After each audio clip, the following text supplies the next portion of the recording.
Hey, this is Andrew Lim inviting you to go out on a limb. So we actually do have good food options here in Willemstad, Curacao.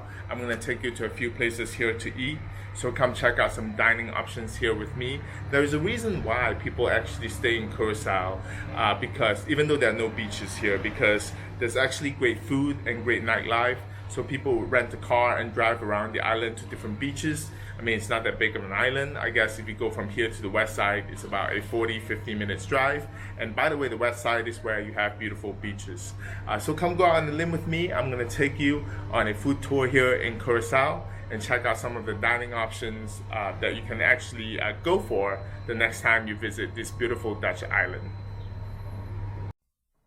Folks, before we start, kindly hit the subscribe button and the notify button for new contents that I upload weekly. Thank you. So the first restaurant you have to hit, especially when you're close to Willemstad, Curacao, is a restaurant called Ceviche 91 Curacao.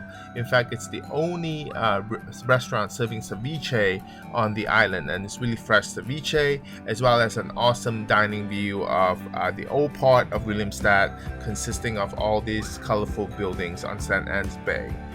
The first appetizer that I would recommend is the trio of ceviche that you can actually try their signature ceviches, which include Peruvian ceviche as well as the passion fruit ceviche.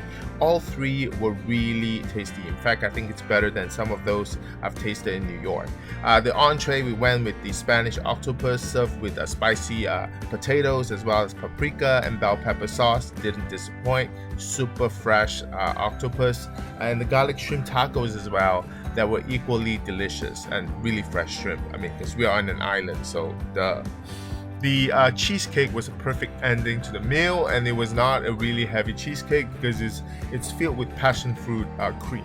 The next restaurant in Willemstad as well is a restaurant called Gouverneur de Rouville. Hopefully I pronounced that correctly. And the dining area is actually really inviting as well. And most of the dining area is actually outdoor, which is perfect for this pandemic. So you have a huge garden, backyard, whatever you want to call it, consisting of a great number of tables. There is also an indoor dining as well, but with the indoor dining, it's not as popular. It seems there were only a few tables, but what's really popular is this balcony that everybody wants to sit at because it has an awesome view of, again, the old part of Willemstad with the colorful buildings. The food here is amazing too. With appetizer, we had tuna tartare with the Japanese sauce. I wonder what sauce that was really. That was really good, as well as the shrimp cocktail called gamba cocktail. The sea bream was the fresh catch of the day. They actually grill it, so it has this char grill taste, which is amazing. The ribs, I think it was good. It tasted good, well marinated, but it's a bit drier to my liking. And here, I think the best entertainment is really to see the Queen Anne's Bridge opening and closing and letting all the ships pass. So that's really a great dining entertainment.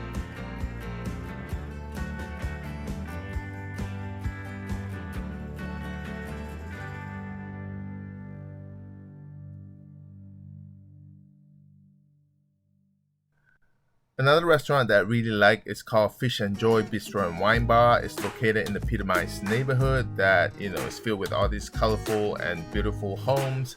It's owned by a Dutch. It's a restaurant focusing on seafood and has an amazing garden as well, a backyard, seating a lot of tables and an indoor dining area as well. And the food here is really good. It's mostly seafood, but we also had a pork belly dish, which turned out to be really good as well.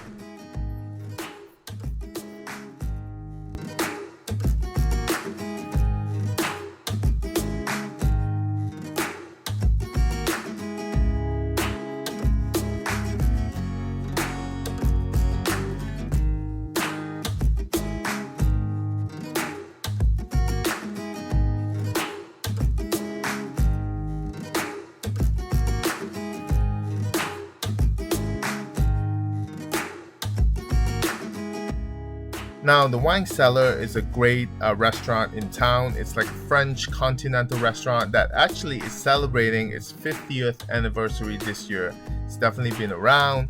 On the menu, it has really great steak, pork chops, great wine list. It's just a good fine dining establishment, I have to say. And the pork chop that I had was absolutely amazing. It's not a big restaurant. It's a family-run restaurant, and this is actually one of my more unforgettable meals. Not to say that every meal was not, unforgettable, but this is actually most unforgettable, mainly because of the Iberico pork chop that I had. It was so juicy and it was so tasty, and we'll get to this because I know I'm skipping all these appetizers that were really great as well. But oh my, the Iberico pork chop was amazing, and in fact, the owner was saying that they have a lot of Jewish clientele, that never ate pork, and so they didn't serve this dish or serve pork until the beginning of the pandemic, and now all the Jewish clientele actually ordered this Iberico pork chop as well. Yeah, interesting. So but it's really, really tasty. So in general, I think the food in Curacao is not inexpensive. I mean, all of our meal costs an average of $60-$70 per person, including a glass of wine for each guest. So that's pretty much a New York price, if you ask me. Located about a 20 minutes drive from Williamstad is a casual seafood restaurant called the Viceroy Pescadera, where there's always a long line. The restaurant only opens 4 days a week, Friday to Monday, so come early if you want to avoid the line, but usually there's a line. And the setup is really simple. It's, you just go to a window to order your seafood, and the fresh catch of the day are all written on the board. It has all kinds of fish, shrimp, calamari or squid, and it's mostly fried, pan-fried and grilled are the preparation method. It's very simple when it comes to ordering. You just have to tell the server what you want. She'll pick up the pieces of the fish or the seafood and weigh it and then pass it to the cashier. So it's really straightforward.